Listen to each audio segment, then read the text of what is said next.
Si on continue à ce rythme, alors il va falloir tuer 3 millions de civils palestiniens pour parvenir à tuer 30 000 combattants du Hamas. Je suis en train de vous le dire, répondez à mes arguments au lieu d'essayer de m'engueuler comme un petit garçon. Croyez-moi, je ne suis pas un petit garçon. Dans tous les domaines, je suis bien plus un homme que vous. Quoi qu'il en soit, il me reste quelques minutes. Laissez-moi réciter un peu de Coran parce que j'en ai fini avec ce type. Est-ce que tu as déjà reçu des menaces de mort?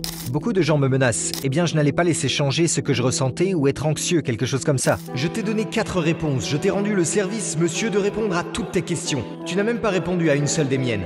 Comment oses-tu? Je sais ce qu'est la vérité. La vérité, c'est qu'il n'y a qu'un seul Dieu, le prophète sallallahu alayhi wa sallam et son messager. Si tu apportes cette certitude à d'autres personnes, il y avait un si grand, je me sentais vraiment obligé de le faire. En fait, j'avais ça dans le sang. Qu'est-ce que l'adoration? C'est le summum, le point le plus élevé de la soumission. Et c'est aussi le summum de l'amour. Si ici j'ai une capacité et que j'ai une passion, alors si tu ajoutes la capacité à la passion, tu obtiens des résultats. Et ça, c'est pourquoi et comment je suis entré dans la dawa.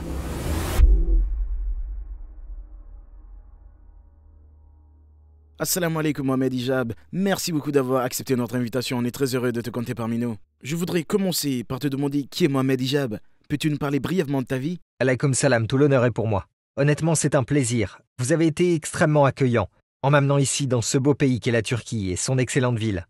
C'est vraiment le cœur du monde musulman. Et j'ai beaucoup de respect pour les Turcs et la culture turque. J'aime beaucoup en fait la force que je ressens avec les musulmans turcs en particulier. Je me présente rapidement. Je suis britannico-égyptien, donc je suis d'origine égyptienne. Je suis né en 1991, à l'hôpital Sainte-Mary's, à l'ouest de Londres. J'ai aussi vécu pendant un moment en Égypte, mais j'ai passé la plus grande partie de ma vie à Londres. J'ai vécu dans un milieu ouvrier, dans les HLM, les trucs comme ça, en grandissant. Et puis je suis allé au lycée. J'ai fait un premier cycle universitaire et un triple master et un doctorat.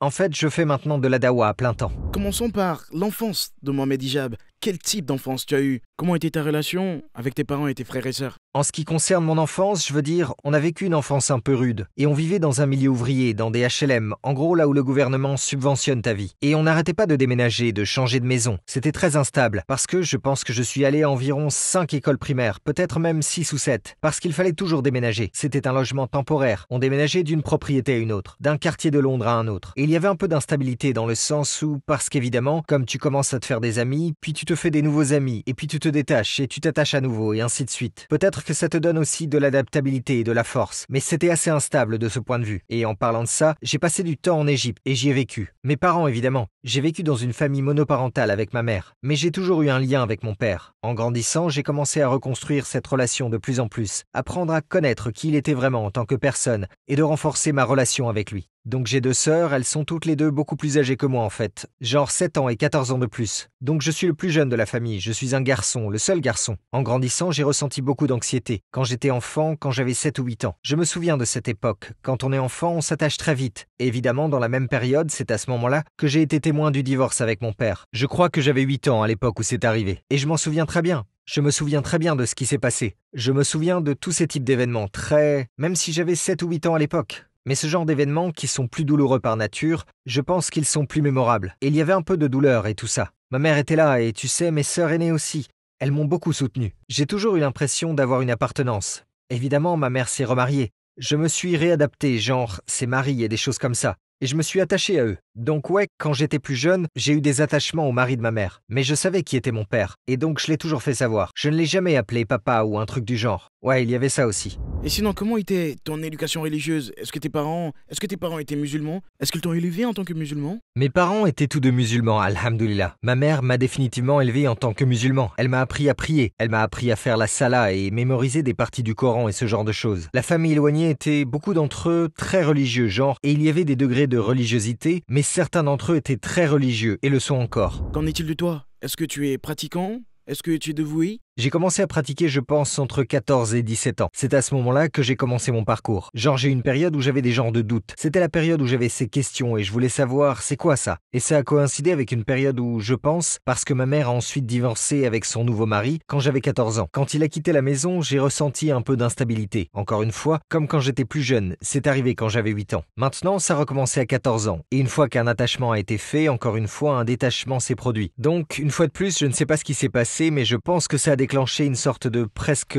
une crise existentielle à l'âge de 14 ans. Mais je m'en souviens très bien, j'étais en 3e. C'est-à-dire qu'à l'école, j'étais en 3e, juste avant la période du brevet. Et ça m'a donné un peu de temps pour regarder et rechercher. Cette période, pour en revenir au sujet, était vraiment une période où il y avait une recherche spirituelle. Je voulais savoir quelle était la vérité. Je suis rapidement arrivé à la conclusion que le christianisme n'était pas la vérité. Je me disais en fait, qui croit à ce genre de choses? En tant qu'enfant, je pensais vraiment honnêtement que j'ai regardé quelques vidéos d'Ahmed Didat. Après le 3e ou 4e débat, j'étais totalement convaincu. Et j'ai vu tous ces pasteurs et ces prêtres, ils ne pouvaient même pas justifier la Trinité. Ils ne pouvaient pas. Genre les arguments vraiment basiques. Mais très rapidement, juste grâce à ça, je me suis dit, je ne serai pas chrétien, tu sais. L'athéisme ne m'a jamais attiré. J'ai toujours su qu'il y avait un Dieu. Mais ma question était, comment est-ce que je peux prouver que le prophète Mohammed, sallallahu alayhi wa sallam, était le vrai prophète? C'est la question que je me posais. Je me suis penché sur le sujet et j'ai regardé le Coran avec un œil très critique pendant environ 3 ans. Et je pense qu'une grande partie de l'aisance que j'ai à répondre à beaucoup de shubhat vient de cette période de recherche, parce que j'ai fait les recherches pour moi-même. Je n'ai pas fait les recherches pour les gens. Et puis quand le temps est venu et que j'ai vu des gens, des jeunes comme moi, qui font le même genre de recherche spirituelle, j'ai presque eu l'impression que c'était une obligation de leur introduire mon sentiment de soulagement. Quand j'ai trouvé moi-même les réponses à ça, j'ai recommencé à étudier le Coran, j'en regardais les tafsirs, et je me suis rendu compte qu'il y avait une réponse à chaque question et shubha que les gens ont. Mais ensuite j'ai commencé à les rassembler par mes propres connaissances et d'autres choses de ce genre. Et ça m'a passionné pour être honnête. C'est à ce moment-là que j'ai commencé à me passionner pour la religion.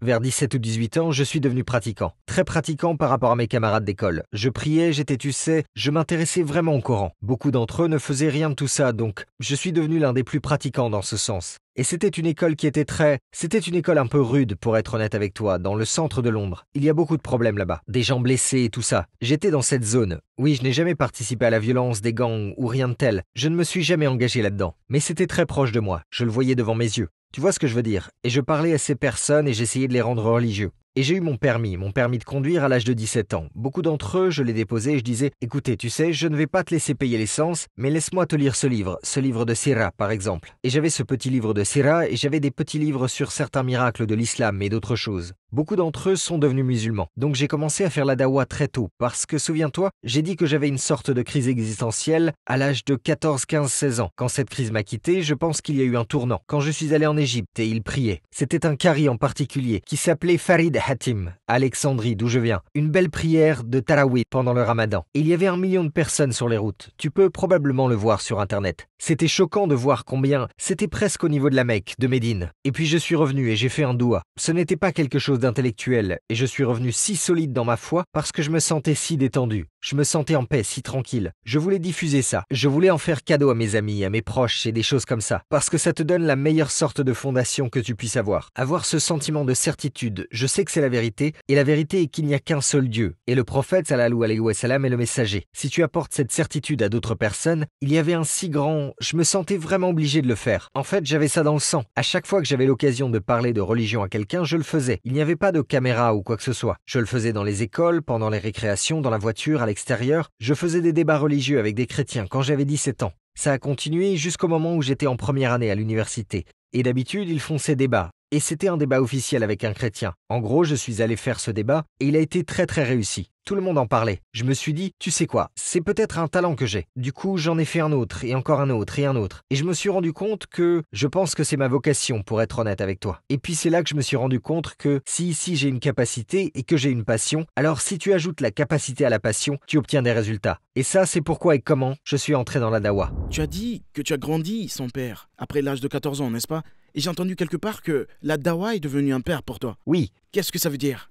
Ouais, parce que je veux dire, évidemment, mon père a divorcé de ma mère quand j'avais 8 ans. Le beau-père a divorcé de ma mère quand j'avais 14 ans. Donc là, je suis à la recherche d'une figure paternelle. Donc j'ai commencé à chercher sur Internet. Donc dans cette période où j'avais entre 14 et 17 ans, les personnalités que vous connaissez sûrement comme Zakir Naik, Ahmed Didat, etc. Je les regardais, je regardais leur contenu et je les consommais assez rapidement en fait. Il y en avait beaucoup. Du coup, j'ai commencé à regarder et ça m'a plu pour être honnête avec toi. Par exemple, Nouman Ali Khan est devenu une personnalité très importante pour moi parce qu'il a commencé à traduire le Coran et m'a aidé à le comprendre. À l'époque, je ne le comprenais pas, donc il est en quelque sorte l'une des personnalités principales parce qu'il m'a fait découvrir certaines choses sur le Coran que je ne savais pas en fait. Et je pense que le service qu'il a rendu au Coran est genre le meilleur service dans la langue anglaise que j'ai vu au cours des 30 dernières années. Oui, c'est phénoménal pour Monsieur Tout-le-Monde. C'est un travail brillant qu'il a fait et il a eu un impact sur moi.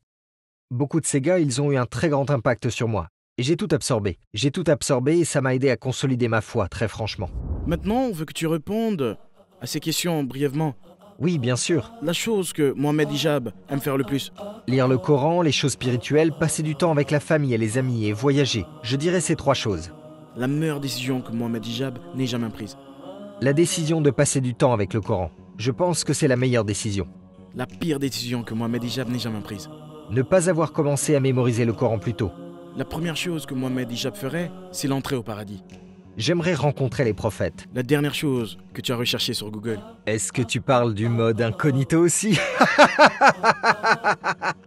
Non, je plaisante, je plaisante. Je crois que la dernière chose que j'ai cherchée... Je peux regarder?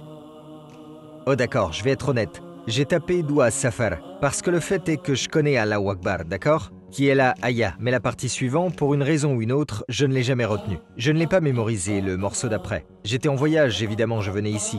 Donc je faisais la doua, je ne l'ai pas mémorisé. J'ai mémorisé la majorité des douas, subhanallah, dans le livre de Isnal Muslim. Mais celui-là n'en fait pas partie. J'ai dû jeter un coup d'œil. Le moment où tu t'es senti extrêmement gêné. Le moment dont tu n'oublieras jamais la honte.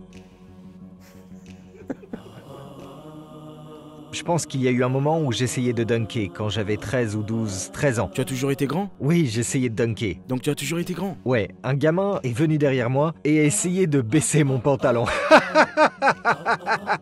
Et il a réussi. Et il a réussi à 50%. Et j'ai dû faire vite, tu vois. Ouais.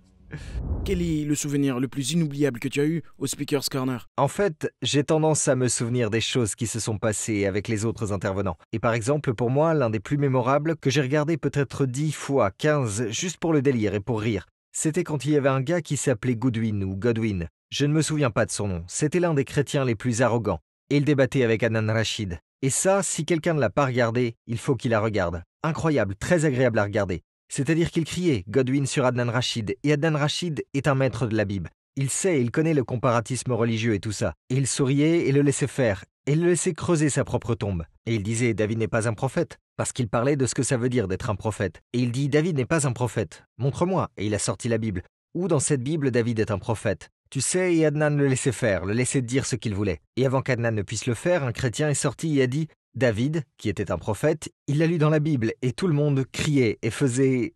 J'étais là, je regardais, j'ai adoré ce moment. C'était vraiment l'un des moments les plus agréables au Speaker's Corner pour moi. Sa carrière était terminée aussi? Je pense qu'il est parti. Je pense qu'après ça, il n'est pas revenu au parc. Dans les débats, quand il te reste du temps, tu commences à réciter le Coran. Donc pourquoi tu fais ça alors que tu sais, des arguments pour peut-être embarrasser cette personne? La raison est que le Coran lui-même est un moyen très puissant par lequel et à travers lequel les gens peuvent se connecter directement aux paroles d'Allah. Parfois, la prise de position est meilleure que l'argumentation. Parfois, poser une question est meilleure que la prise de position ou l'argumentation. Donc il faut varier les outils, les mélanger, et le Coran se suffit tout seul. Si on croit vraiment que le Coran est la parole d'Allah, alors pourquoi ne pas au moins insérer une partie du Coran dans nos discours? Donc je pense qu'il est très important que les gens qui font des débats et qui font de la dawa, qu'ils mettent le Coran en avant. Donc c'est pour ça que je le fais. Est-ce que tu as déjà reçu des menaces de mort? Est-ce que quelque chose de mal a déjà eu lieu à cause de ce que tu fais? Beaucoup de gens me menacent. Par exemple, les escapades que j'ai faites à Leicester ou le groupe Hindutva, il y avait beaucoup de menaces qui venaient, mais je savais que c'était des gens faibles. Donc je n'étais pas vraiment... Oui, j'étais sur mes gardes, mais c'était des gens faibles. Je n'allais pas laisser changer ce que je ressentais ou être anxieux ou quelque chose comme ça. Et avant ça, la droite raciste anglaise, comme par exemple l'EDL et des choses comme ça. Il y avait beaucoup de menaces et d'autres choses de ce genre. Mais encore une fois, je ne pensais pas qu'il n'était pas un gang organisé au même titre que d'autres personnes en Angleterre. Donc je n'ai pas eu l'impression qu'il représentait une menace imminente. C'était des hooligans et il s'agit d'un autre type de menace. La chose la plus dangereuse, en Angleterre je pense, sont en fait les gangs organisés. Parce que si certains de ces gars veulent ta mort, tu pourrais mourir en fait. Donc alhamdoulilah, je n'ai jamais été menacé par cet élément de la société britannique. Et si c'était le cas, ce serait une situation complètement différente. Mais sachant que ce n'est pas ce genre de situation, c'est relativement facile à gérer. Dans tes débats, dans les débats officiels et les vidéos, tu as toujours une expression faciale genre sérieuse. Est-ce que tu as déjà vécu un moment d'émotion pendant que tu débattais? Perdu le contrôle, peut-être pleuré? Je ne sais pas. Ça, c'est en général pendant les débats que j'ai avec ma femme en privé. Pour être honnête, débattre avec les gens quand tu sais qu'un demi-million de personnes regardent ou 1 million de personnes regardent, tu peux contrôler tes émotions. Même dans certains débats, il m'arrive d'être un peu frustré et en colère. Et ce sont généralement les émotions que je montre. Excitation, colère, frustration, ce genre de choses. Pleurer et ce genre de choses n'ont jamais eu lieu. Mais comme je l'ai dit, la colère est l'une des choses où tu fais de ton mieux pour la contrôler. Et il est beaucoup plus facile de contrôler sa colère avec des personnes que tu ne connais pas, devant des centaines de personnes, milliers de personnes, qu'avec ta femme à la maison, quand elle est, tu sais, personne ne regarde, et qu'il n'y a pas de public actif. Et donc en termes d'arguments que j'ai eus, qui sont les plus personnels, ce sont les disputes que j'ai eues avec ma femme, par exemple. J'avais l'habitude de penser que c'était un entraînement pour la dawa. J'avais l'habitude de penser subhanallah en caisse. Et c'est comme ça que j'essayais de m'entraîner et de me conditionner. Maintenant, je connais la vérité. Et la vérité, c'est le contraire. C'est que la dawa est en fait un entraînement pour ça. Parce que la dawa est plus facile. Et donc se contrôler quand il n'y a personne d'autre qu'Allah qui peut voir, et évidemment toi et la personne, c'est beaucoup plus difficile pour la personne moyenne. Tout le monde doit y faire face. Qu'est-ce que tu vas faire? Tu vas exploser? Tu vas crier? Tu vas insulter? Est-ce que tu vas en venir aux mains avec ta femme? Qu'est-ce que tu vas faire dans cette situation? Donc je me suis rendu compte qu'en réalité, l'apogée ou le summum du sang-froid et de ce qu'on appelle la tempérance, l'autodiscipline, c'est quand on est en privé et non pas dans les lieux publics. C'est là que se situe le véritable test et c'est là que le vrai combat. Quand j'ai regardé ton débat en Afrique du Sud, c'était juste l'autre gars a dit quelque chose et Hamza Tordzi, tu sais, a tenu ton épaule. Genre, calme-toi. Du coup, s'il ne l'avait pas fait, est-ce que tu allais l'attaquer?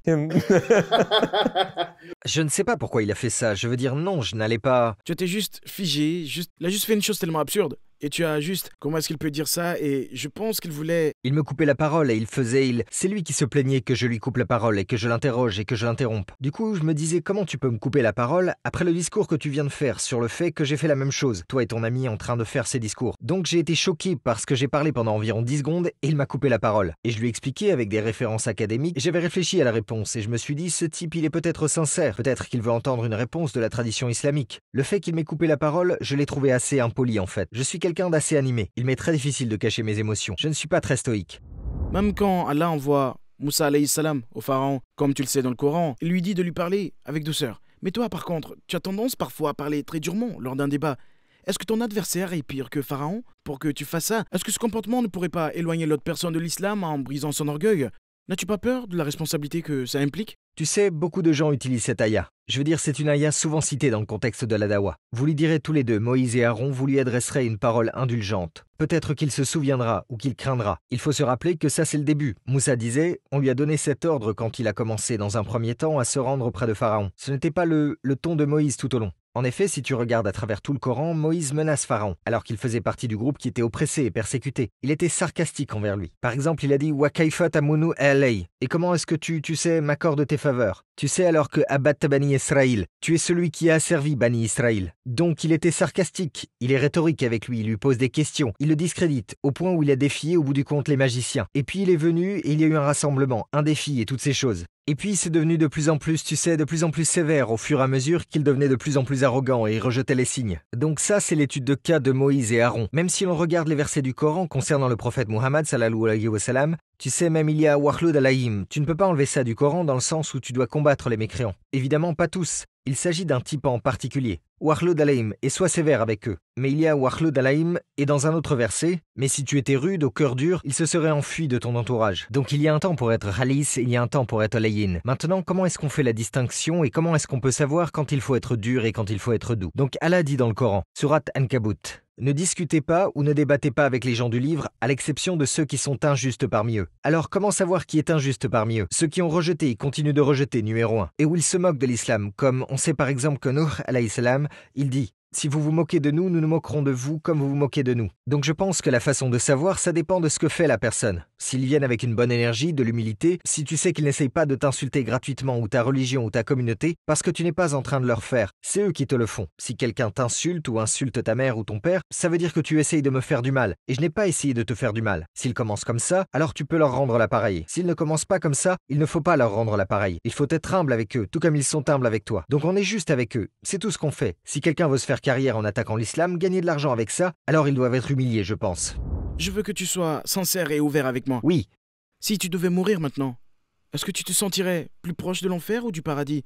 Qu'est-ce que t'en penses? Du paradis sans aucun doute, parce que je pense, écoute, au bout du compte, il y a une aya dans le Coran. Elle dit, ceux qui espèrent rencontrer Allah. Tu ne peux pas espérer rencontrer Allah et penser que tu iras en enfer. Tu ne peux pas, genre, quelqu'un qui est sur le point d'aller sur le champ de bataille. Comme dans la sourate At-Tawbah, il est dit « Vous ne pouvez vous attendre qu'à l'une des deux bonnes choses, la victoire ou le martyre. Tu ne peux avoir ces sentiments que si tu as une bonne opinion d'Allah. » Et le hadith dit Je suis comme l'opinion qu'a mon serviteur de moi. Si mon serviteur pense que je vais l'emmener en enfer, pourquoi son serviteur penserait-il qu'il va... Si tu fais ce qu'Allah t'a demandé de faire, les prières, le jeûne et les 5 piliers, et que tu crois aux 6 piliers de la foi, pourquoi quelqu'un se dirait-il je vais aller en enfer? Ça peut être problématique parce que, comme l'a dit Yacoub dans le Coran, qui serait désespéré de la miséricorde d'Allah, si ce n'est les gens mécréants. Donc si quelqu'un pense qu'il va au feu de l'enfer, je remettrai vraiment en question leur espoir en la miséricorde d'Allah. Ça pourrait en fait être une forme de mécréance. S'ils croient en Allah et qu'ils croient au messager et qu'ils font ce qu'Allah et son messager a dit de faire, ça pourrait être considéré comme du qunut. On pourrait y voir un yes, ça pourrait être considéré comme un désespoir de la miséricorde d'Allah. Donc dans mon cas, alhamdoulilah, je n'ai pas ça. À quoi ressemble le quotidien de Mohamed Hijab?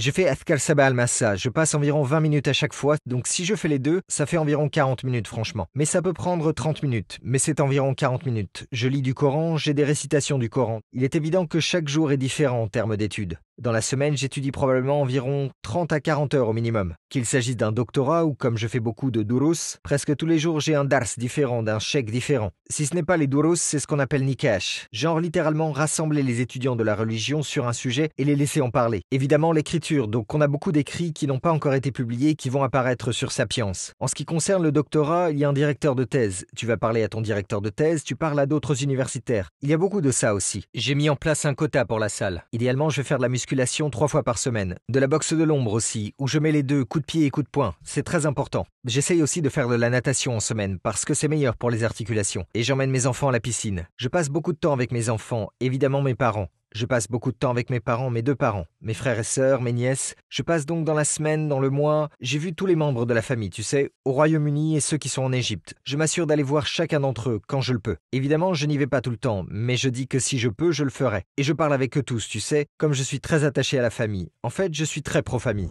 Si un jeune homme vient te voir et te dit « Je t'admire beaucoup, je veux être un musulman instruit comme toi », quel conseil tu lui donnerais? Je dirais qu'il y a beaucoup plus à faire que ce que j'ai fait parce qu'il y a beaucoup de choses que j'aurais pu mieux faire. Tu sais, je dirais juste, regarde, commence par le Coran, le mémoriser, le comprendre, etc. Parce que c'est vraiment la clé de tout. Si tu vois l'un des thèmes que l'on a abordés dans les débats et ce genre de choses est en fait le Coran. Donc je dirais qu'il faut vraiment s'immerger dans la culture du Coran, même si tu n'en fais qu'un peu par jour. Assure-toi juste que tu t'instruis du Coran et que tu examines les versets. Tu comprendras quelque chose de nouveau, tu apprendras chaque jour quelque chose de nouveau sur le Coran. Ça va changer ta vie, tu ne le regretteras jamais. Il n'y a rien de mieux à faire de son temps. Donc tu vas commencer par ça et il faudrait avoir accès à l'arabe littéraire, car c'est la langue du Coran. Donc ces deux choses vont de pair. Et puis après ça, évidemment, il y a les écoles de pensée juridique et les écoles de croyance et tout ce genre de choses, ce qui est très important aussi. Mais pour moi, une forte concentration sur le Coran est la chose la plus importante que l'on puisse faire.